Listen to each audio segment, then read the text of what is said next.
Shyam Weaver यानी black hole ये ब्रह्मांड का एक ऐसा दैत्य है जो अपने में बहुत सारे रहस्यों को संजोए हुए है। आइए आज उसके एक एक रहस्यों की पड़ताल करते हैं और ब्लैक होल के बारे में विस्तार से चर्चा करते हैं। ब्लैक होल के बारे में दुनिया के सामने सबसे पहले अपने विचार प्रकट करने वाले वैज्ञानिक थे प्रोफेसर जॉन मिशेल।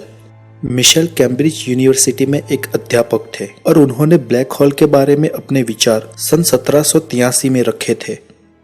उनके बाद सन 1796 में फ्रांस के एक वैज्ञानिक पियरे साइमन ने अपनी पुस्तक the system of the world में ब्लैक होल के बारे में विस्तार से जिक्र किया। ब्लैक होल एक ब्रह्मांड का ऐसा पिंड है जिसका गुरुत्वाकर्षण इतना प्रबल होता है कि उसके पार रोशनी भी नहीं जा सकती और अंतरिक्ष में उसके आसपास या उसके गुरुत्वीय घेरे में आने वाली हर चीज ब्लैक होल निगल लेता है। सिर्फ इतना ही नहीं, ब्लैक होल के जितने नजदीक जाते हैं उतना समय का भी प्रभाव कम हो जाता है और ब्लैक होल के घेरे के अंदर तो समय का कोई अस्तित्व ही नहीं है। तो चलिए जानते हैं इतना रोचक पिंड आखिर ब्रह्मांड में उत्पन्न कैसे होता है। ब्लैक होल एक अत्यंत घनत्व और द्रव्यमान वाला पिंड होता है। ब्रह्मांड में किसी भी वस्तु को हम अगर कॉम्प्रेस करके बहुत छोटी कर दे तो उसके द्रव्यमान और घनत्व से उसका गुरुत्वाकर्षण बल इतना प्रबल हो जाएगा कि उसके बाहर रोशनी का भी जाना संभव नहीं होगा और वो चीज ब्लैक होल कहलाएगी। यदि हमारी पृथ्वी का घनत्व बहुत बढ़ जाए और संपूर्ण पृथ्वी को कॉम्प्रेस करके महज 1.5 सेंटीमीटर कर दिया जाए तो उसका गुरुत्वाकर्षण बढ़ जाएगा और वो ब्लैक होल हो जाएगी। पृथ्वी से 13 लाख गुना बड़े हमारे सूर्य को भी अगर कॉम्प्रेस करके एक छोटे से मटर के दाने के समान कर दिया जाए तो वह भी एक ब्लैक होल हो जाएगा।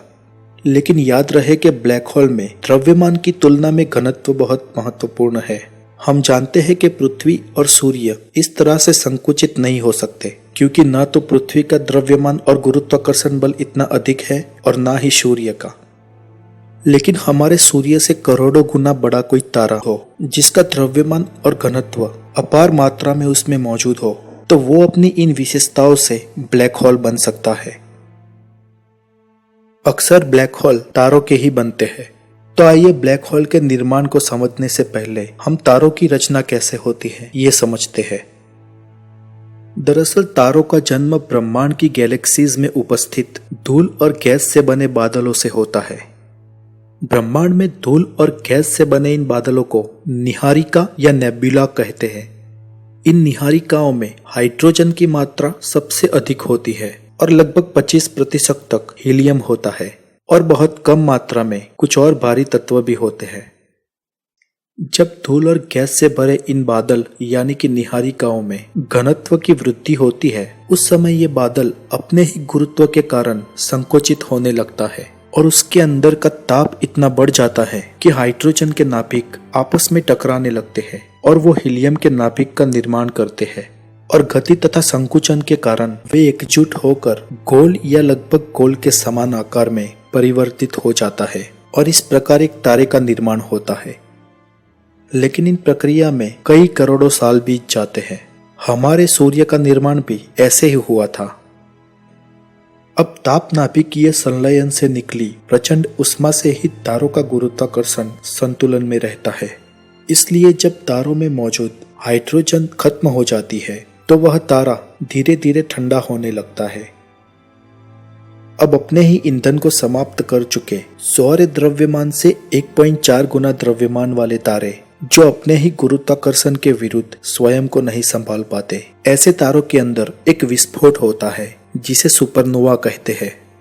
इस विस्फोट के बाद यदि उस तारे का कोई घनत्व वाला अवशेष बचता है तो वो अत्यधिक घनत्व युक्त न्यूट्रॉन स्टार बन जाता है। ऐसे तारों पर अपार गुरुत्वीय खिंचाव होने के कारण तारा संकुचित या कॉम्प्रेस होने लगता है और अंत में तारा एक निश्चित क्रांतिक सीमा या क्रिटिकल लिमिट तक संकुचित हो जाता है और इस अपार असाधारण संकुचन के कारण उसका स्पेस और टाइम भी विकृत हो जाता है और अपने में ही स्पेस और टाइम का अस्तित्व मिट जाने के कारण वो अदृश्य हो जाता है और यही वो अदृश्य पिंड होते हैं जिसे हम ब्लैक होल कहते हैं। किसी ब्लैक होल का संपूर्ण द्रव्यमान एक छोटे से बिंदु में केंद्रित रहता है जिसे सेंट्रल सिंगुलैरिटी पॉइंट कहते हैं। इस बिंदु के आसपास की गोलाकार सीमा या क्षितिज को इवेंट होराइजन कहा जाता है।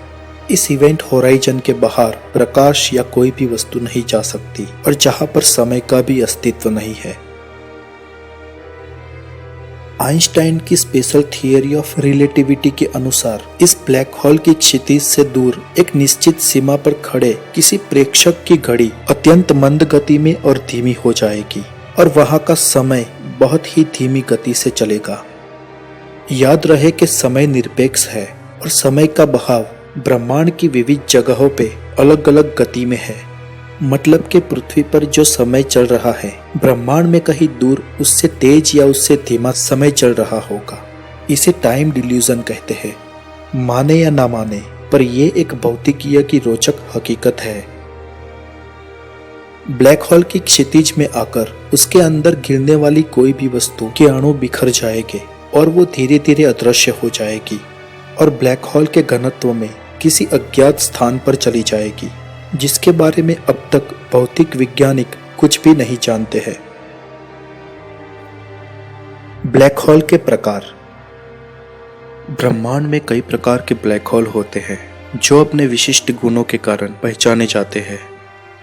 ऐसा तारा जिसका द्रव्यमान हमारे सूर्य से कुछ गुना अधिक होता है और गुरुत्वीय संकोचन के कारण वह अंततः ब्लैक होल बना है, उसे स्टेलर मास ब्लैक होल कहा जाता है।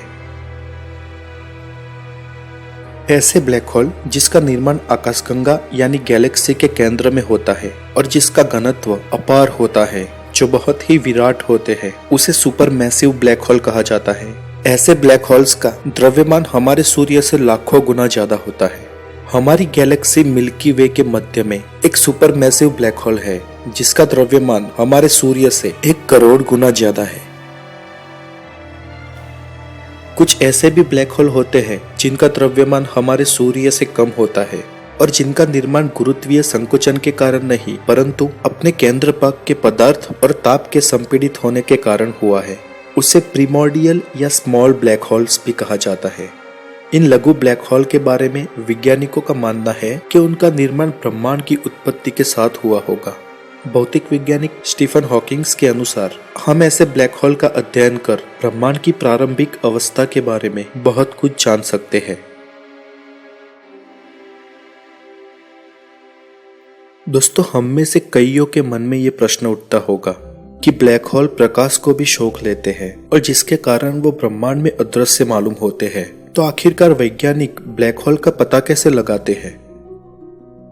मिशेल के अनुसार ब्लैक होल्स अदृश्य होने के बावजूद भी अपने आसपास निकटतम स्थित आकाशीय पिंडों पर अपना गुरुत्वीय प्रभाव डालते हैं। ऐसे में बीच में तो अंधेरा होता है लेकिन उसके आसपास की चीजें उस अंधेरे की तरफ खींच रही दिखाई देती है। कभी कभी तो ब्रह्मांड में 2 तारे या 2 ग्रह एक दूसरे की परिक्रमा करते मालूम होते हैं जिसके बीच में एक बहुत बड़ा काला धब्बा होता है। इस अवस्था में वहां पर ब्लैक होल होने की स्थिति मालूम होती है। कभी कभी तो ब्लैक होल किसी दृश्य तारामंडल या गैलेक्सी के पदार्थों को अपनी ओर खींचकर उसे निगलता हुआ दिखाई देता है। इस अवस्था में ब्लैक होल की स्पष्ट रूप से पुष्टि हो जाती है।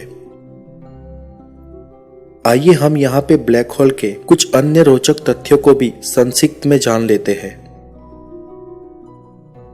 ब्लैक होल वास्तव में कोई छेद नहीं होते हैं, वो तो किसी मरे हुए तारे के अवशेष मात्र होते हैं। करोड़ों अरबों साल गुजरने के बाद किसी तारे का अंत होता है और वो ब्लैक होल के रूप में जन्म लेता है। यहाँ पर याद रहे कि सभी तारे ब्लैक होल नहीं बनते। कुछ तारों के अंत के बाद उनकी और अवस्थाओं में भी गति होती है, जिसे विस्तार से जानने के लिए आप हमारा एक और एपिसोड सूर्य आरंभ से अंत तक के वीडियो को देख सकते हैं। ब्लैक होल अपने आसपास आने वाले किसी भी अवकाशी पिंड को नहीं छोड़ता। वह ग्रह, लघु ग्रह, धूमकेतु, किसी तारे को या पूरी की पूरी गैलेक्सी को भी अपनी ओर खींचकर निगल सकता है। यहाँ पर ध्यान रहे कि ब्लैक होल अपने गुरुत्वीय घेरे में आने वाली किसी वस्तु को ही खींचेगा। उसके गुरुत्वीय घेरे के बाहर की कोई वस्तु उसमें नहीं जा सकती। ब्लैक होल्स के बारे में तो मिशेल के समय से ही कहा और लिखा जा रहा था, लेकिन वैज्ञानिक प्रत्यक्षीकरण के साथ दुनिया के सामने आने वाला सबसे पहला ब्लैक होल था सिग्नस X1। इस ब्लैक होल की प्रत्यक्ष पुष्टि सन 1972 में की गई। साउथ यूरोपियन लेबोरेटरी के वैज्ञानिकों ने अब तक खोजा गया सबसे विशाल ब्लैक होल ढूंढ निकाला है। इस ब्लैक होल ने अपनी मेजबान गैलेक्सी ADC 1277 का 14% द्रव्यमान अपने अंदर ले रखा है।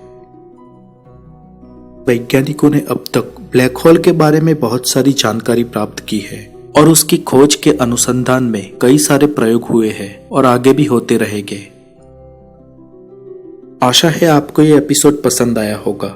अगर आपके कोई प्रश्न हो या कोई सुझाव हो तो हमें जरूर कमेंट करके बताएं और हमारे आने वाले हर वीडियोस को देखने के लिए आप हमारे चैनल द नॉलेज को जरूर सब्सक्राइब करें। आपका दिन शुभ और मंगलमय हो। Take care.